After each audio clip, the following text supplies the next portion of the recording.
இன்று மே 14 எமது கட்சியின் மேனாள் பொருளாளர் முகமது யூசுப் அவர்களின் நினைவு நாள்.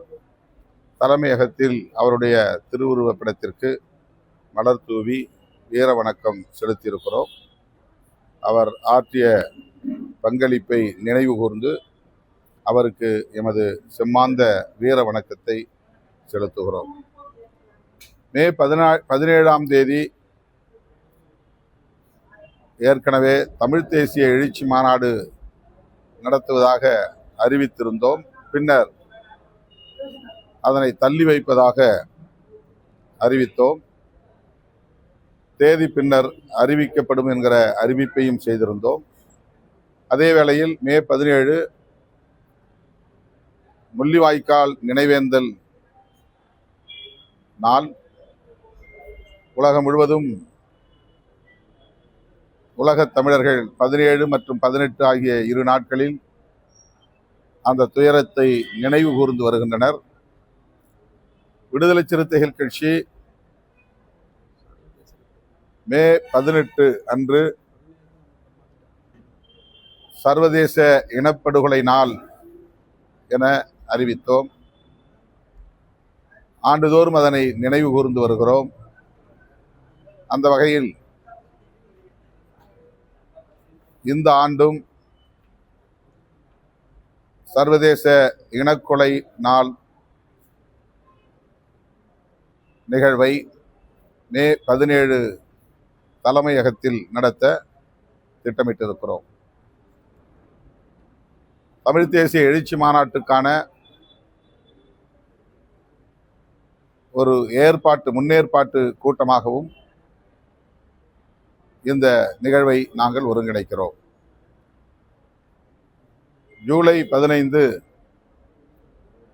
ஜூன் 14 விடுதலை சிறுத்தைகள் கட்சி ஆண்டுதோறும் சான்றோர் பெருமக்களுக்கு வழங்கி வருகிற விருதுகள் ஏப்ரல் 14ஆம் தேதிக்கு பதிலாக ஜூன் 14ஆம் தேதி நடத்த உள்ளோம். விருதுகள் வழங்கும் விழா சென்னையில் நடைபெறுகிறது. விடுதலை சிறுத்தைகளின் விருதுகள் வழங்கும் விழா ஜூன் 14 சென்னையில் நடைபெறுகிறது. தமிழ் தேசிய எழுச்சி மாநாட்டை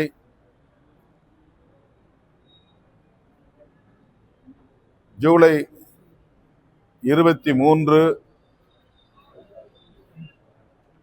உலகத் தமிழர்களால் நினைவு கூறப்படும் இன்னொரு முக்கியமான நாள்.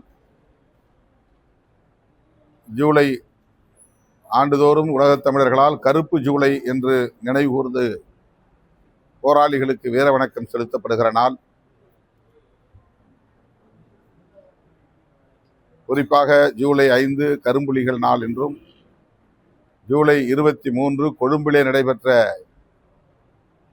வன்முறை வெறியாட்டத்தை நினைவு கூறுகிற நாளாகவும் கடைபிடிக்கப்பட்டு வருகிற நிலையில், அதே நாளில் ஜூலை 23 தமிழ்நாடு முழுவதும் லட்சக்கணக்கான சிறுத்தைகளை திரட்டி தமிழ் தேசிய எழுச்சி மாநாட்டை நடத்த உள்ளோம். இடம் பின்னர் அறிவிக்கப்படும்.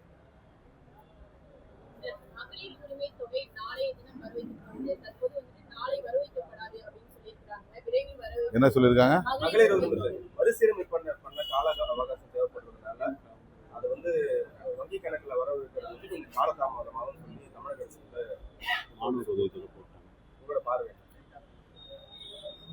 நேற்று சட்டப்பேரவையில் நம்பிக்கை கோரும் தீர்மானத்தின் மீது உரையாற்றிய முதல்வர், கடந்த அரசு நடைமுறைப்படுத்திய திட்டங்களை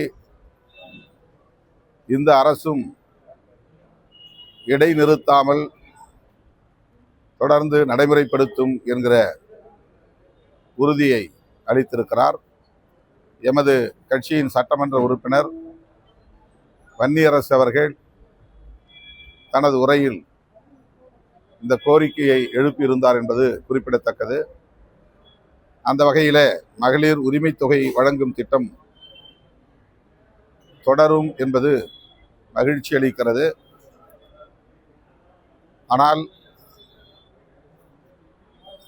மகளிர் வங்கி கணக்கில் வரவு வைக்கப்பட வேண்டிய நாள் சற்று தள்ளி போவதாக அறிவிக்கப்பட்டிருக்கிறது. என்றாலும் அது வழங்கப்படும் என்கிற உறுதி அளிக்கப்பட்டிருப்பதால் கட்டாயம் அது நடைமுறைக்கு வரும் என்கிற நம்பிக்கை உள்ளது. நடைமுறைப்படுத்துவார்கள். நேற்று சட்டமன்ற எதிர்க்கட்சிகள் ஸ்டாலின் வந்து தமிழ்நாடு அரசு சோஃபா மாடல் அரசு தான் ரிலேட்டடா நம்ம ஆபீஸுக்கு விஜய் அவர்கள் வரதுக்கு முன்னாடி வந்து ஒரு சோஃபா வந்து சிபி சண்முகத்தோட ஆபீஸுக்கு அங்க வந்து சோஃபா வந்து விமர்சனமா சமூக வலைதளங்கள் வச்சிருக்காங்க. எங்க ஆபீஸுக்கு சோஃபா வந்தது வந்து ஏற்கனவே ஆர்டர் பண்ணியிருந்தது. நீங்க கேமரா உள்ள வந்துட்டீங்க அந்த நேரத்துல, அதனால அது ரெண்டும் கோஇன்சிடென்ஸ் ஆச்சு.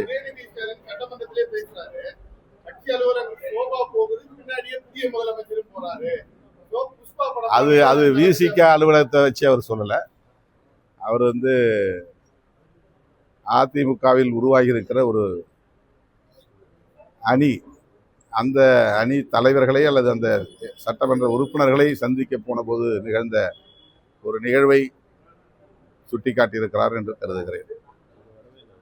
நம்ம இங்க வரவே இல்லை. நம்ம பேசின அதிமுக முதலமைச்சர் சிவி சண்முகம் ஒரு தலித் முதலமைச்சராகும் வாய்ப்பு வந்து தமிழக அரசியல் உருவாச்சு. ஆனா வந்து எடப்பாடி பழனிசாமி வந்து கருத்து விருப்பம் பதிவு பண்ணிருக்காரு. அது பற்றி எனக்கு எதுவும் தெரியாது. அங்க என்ன நடந்தது, அவர்களுக்குள் என்ன உரையாடல் நடந்தது, எதுவும் நமக்கு தெரியாது. நான் ஏற்கனவே சொன்னேன், எனக்கு தெரிந்த எனக்கு நெருங்கிய சில நண்பர்கள் என்னிடத்தில் இப்படி ஒரு பேச்சு போய்கொண்டிருக்கிறது என்ற தகவலை சொன்னார்கள். மற்றபடி பின்னால் என்ன நடந்தது என்பது எனக்கு தெரியாது. நாங்கள் அதற்காகத்தான் காத்திருந்தோம், காலம் தாழ்த்தினோம் என்பதை போன்ற ஒரு தோற்றத்தை திரும்ப திரும்ப பலரும் பேசிக் கொண்டிருக்கிறார்கள். ஒரு சிலர் தாவேகாவோடு நாங்கள் பேரம் பேசிக் கொண்டிருக்கிறோம், பேரம் படிவதற்காகத்தான் காலம் தாழ்த்துகிறார்கள் என்று வாய்க்கு வந்ததையெல்லாம் வாரி இறைத்தார்கள். எங்களுடைய நடவடிக்கை நான் தொடக்கத்திலேயே சொன்னேன், மீண்டும் சொல்லுகிறேன், அழுத்தமாக சொல்லுகிறேன், தெளிவாக சொல்லுகிறேன். இடதுசாரி கட்சிகள் எடுக்கிற முடிவை ஒட்டி எங்கள் கட்சியின் உயர்நிலை குழுவில் நாங்கள் விவாதித்து அதை ஒட்டிய முடிவை எடுப்போம் என்று சொல்லியிருந்தேன். அதிலே எந்த தடுமாற்றமும் எங்களுக்கு இல்லை. இடதுசாரி கட்சிகள் 8ஆம் தேதி காலையில் செயற்குழு, மாலையில் மாநில குழு, இந்த 2 குழுக்களிலும் எடுத்த முடிவை நாங்கள் அன்றைக்கு மாலை அறிவிப்போம் என்று எங்களுக்கு சொல்லியிருந்தார்கள்.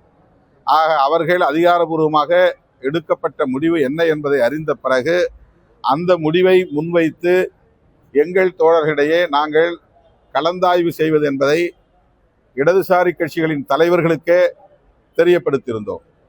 ஆக அவர்கள் 4 மணிக்கு சொன்னார்கள், நாங்கள் 2 கட்சிகளும் இந்த முடிவை எடுத்திருக்கிறோம் என்று. ஏற்கனவே நான் 5 மணிக்கு ஆன்லைன் மீட்டிங், அதாவது எங்களுடைய உயர்நிலைக்குழு கூட்டத்தை ஜூம் ஆப் வழியாக நடத்துவதென்று சமூக ஊடகங்களிலேயே அறிவித்து விட்டோம். என்னுடைய ஃபேஸ்புக்கிலே அது போடப்பட்டிருந்தது. வாட்ஸ்அப் மூலமாக அந்த 30 பேர் தோழர்கள், கட்சியினுடைய பொதுச் செயலாளர்கள், துணை பொதுச் செயலாளர்கள், அமைப்பு செயலாளர்கள் மற்றும் சில முன்னணி பொறுப்பாளர்கள் அடங்கிய குழு, அந்த குழுவை நாங்கள் 5 மணிக்கு உயர்நிலை குழுவை கூட்டுவதாக அறிவித்தோம். 6 மணிக்கு கூடினோம். நான் போய் சேர்றதுல கொஞ்சம் லேட் ஆச்சு. 5 மணிக்கு எல்லாரும் ஆர்கனைஸ் ஆயிட்டாங்க. அந்த கூட்டம் 8:45 வரையில் நீடித்தது. அன்றைக்கு முதல் நாளே நான் சொல்லியிருந்தேன், எங்கள் கூட்டம் முடிந்து அடுத்த நாள் காலையில் தான் அறிவிப்போம் என்று நான் சொல்லியிருந்தேன். ஆனால் அஃபிஷியலாக யாருக்கும் நாங்கள் அழைப்பு விடுக்கல. அதாவது ஊடகவியலாளர்களுக்கு இது மாதிரி ப்ரெஸ் மீட் இருக்கு வாங்கன்னு நான் யாருக்கும் சொல்லலை. நான் இடையில சொன்ன கருத்தை வைத்துக்கொண்டு என்னுடைய அலுவலகத்திற்கு 11 மணிக்கு எல்லோரும் வந்து விட்டார்கள். அந்த ஆன்லைன் கூட்டத்தில் எடுத்த முடிவு 2 கருத்துக்கள் இருந்தன. ஆதரவு அளிப்பதிலே யாருக்கு மாற்று கருத்தில்லை. அன்கண்டிஷனல் சப்போர்ட், இடதுசாரி கட்சிகள் நிபந்தனையற்ற ஆதரவை வழங்கியிருக்கிறார்கள், அதை போல நாமும் வழங்குவதா அல்லது அமைச்சரவையில் இடம்பெறுவதா என்கிற 2 கருத்துக்கள் இருந்தன. இறுதியாக தலைவர் எடுக்கிற முடிவு என்னவோ அந்த முடிவுக்கு நாங்கள் கட்டுப்படுகிறோம் என்று முடித்தோம் அந்த கூட்டத்தை. ஆக நான் பொதுச் செயலாளர்கள் 2 வரை சொல்லியிருந்தேன் தங்கியிருந்த இடத்திற்கு. அவர்கள் வந்து சேர 12 மணி ஆகிவிட்டது. அவர்களோடு கலந்து பேசுவதற்கு எனக்கு ஒரு அவகாசம் தேவைப்பட்டது. உடனே நாங்கள் எங்கோ திரைமறைவில் ஏதோ பேசிக் கொண்டிருக்கிறோம் என்று எங்களை பிடிக்காதவர்கள், எப்போதும் எங்கள் மீது காழ்ப்பை கொட்டுகிறவர்கள் அந்த சந்தர்ப்பத்திலும் எங்களுக்கு எதிரான அவதூறுகளை பரப்ப தொடங்கினார்கள். எங்களுடைய சட்டமன்ற உறுப்பினர் வன்னியரசு அவருடைய தந்தையுடைய நினைவிடத்தில் போய் அஞ்சலி செலுத்திவிட்டு வர வேண்டும் என்று விருதுநகருக்கு போய்விட்டார். அது அவரே எடுத்த முடிவு. அவர் போயிருந்தார் அவருடைய தந்தை நினைவிடத்திற்கு. அவர் அடுத்த நாள் 9ஆம் தேதி காலை 8:45 மணிக்குத்தான் சென்னை மதுரை விமான நிலையத்தில் அவர் விமானம் பிடித்து இங்கே வந்து சேர 10 மணிக்கு மேலாகிவிட்டது. நான் இருக்கிற இடத்தை தேடி பிடித்து வருவதற்கு 12 மணிக்கு மேலாகிவிட்டது. ஆக சட்டமன்ற உறுப்பினர்கள் கையெழுத்திட்டால் மட்டும்தான் ஆதரவு கடிதத்தை தர முடியும். காட்டுமன்னார்குடி எம்எல்ஏ ஒரு இடத்தில் தனியே தங்கியிருக்கிறார். நான் தங்கியிருந்த இடம் அவருக்கு சொல்லப்படவில்லை. அவருக்கு 12:30 மணிக்குத்தான் நாங்கள் சொல்ல முடிந்தது. ஏனென்றால் பொதுச் செயலாளர்கள் வந்து பேசிய பிறகு, வன்னியரசும் வந்து சேர்ந்த பிறகு அவரும் வருவது சரியாக இருக்கும் என்று நாங்கள் தகவல் கொடுத்தோம். பிறகு நாங்கள் பேசினோம். 2 மணிக்கு ஒரு முடிவுக்கு வந்தோம். அதன் பிறகு ஃபார்மெட், அதாவது எந்த விண்ணப்பத்தில் கையெழுத்திடுவது, அது கவர்னர் அலுவலகத்தில் ஏற்பாடு செய்த விண்ணப்ப படிவம். அந்த விண்ணப்ப படிவத்தை பிரிண்ட் அவுட் எடுத்து கொண்டு வந்து என்னுடைய லெட்டர் ஹெட் கொண்டு வந்து அதிலே நாங்கள் தனியே ஒரு கவரிங் லெட்டர் தயார் செய்து அதை ரப்பர் ஸ்டாம்ப் மூலம் அதிகாரப்பூர்வமாக நான் தான் என்னுடைய வழிகாட்டுதலின் அடிப்படையில் தான் சட்டமன்ற உறுப்பினர்கள் இதற்கு உடன்படுகிறார்கள் என்ற அடிப்படையிலே அவர்கள் தனியே கையெழுத்து போடுகிற அந்த தாளிலும் என்டார்ஸ் செய்து நான் கையெழுத்து போட்டு ரப்பர் ஸ்டாம்ப் வைத்தேன். அதற்கு ஒரு கால அவகாசம் தேவைப்பட்டது. ஆளுநருக்கு நேரடியாக என்னுடைய லெட்டர் ஹெட்டில் எழுதக்கூடிய ஒரு லெட்டர், இது மாதிரி நாங்கள் முடிவெடுத்திருக்கிறோம், இந்த 2 பேரும் என் கட்சி சார்பில் அவங்களுக்கு ஆதரவு தெரிவிக்கிறாங்க என்கிற ஒரு கவரிங் லெட்டர், இதையெல்லாம் தயார் செய்த பிறகு தாவேகா பொறுப்பாளர் ஆதவ அர்ஜுனுக்கு தகவல் கொடுத்து அவர் 3:30 மணிக்கு மேல் வந்து எங்களோடு பேசி கொண்டிருந்தார். 4:45 மணிக்கு தான் தயாராகி முடிந்தது. கையெழுத்திட்டார்கள். அதன் பிறகு நான் நேரடியாக பிரஸுக்கு வந்து விட்டேன். அவர் நேரடியாக ஆளுநர் மாளிகைக்கு போய்விட்டார். ஆகவே என்னை சுற்றி அல்லது என்னை முன்னிறுத்தி என்ன நடந்தது என்பது பற்றி பெரிதாக எங்களுக்கு தெரியாது.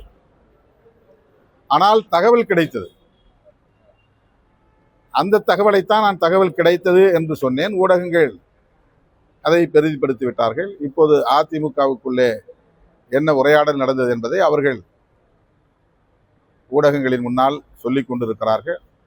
அது பற்றி எனக்கு பெரிதாக தெரியாது. அவ்வளவுதான். ஆனா ஊடகங்கள் திருச்சி தானே பரப்புறீங்க செய்தியை.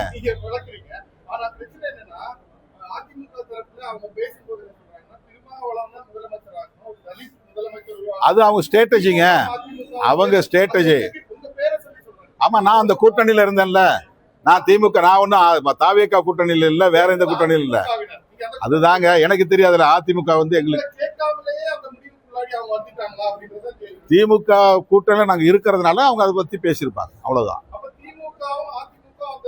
அது திமுக காரண்ட போய் கேளுங்க.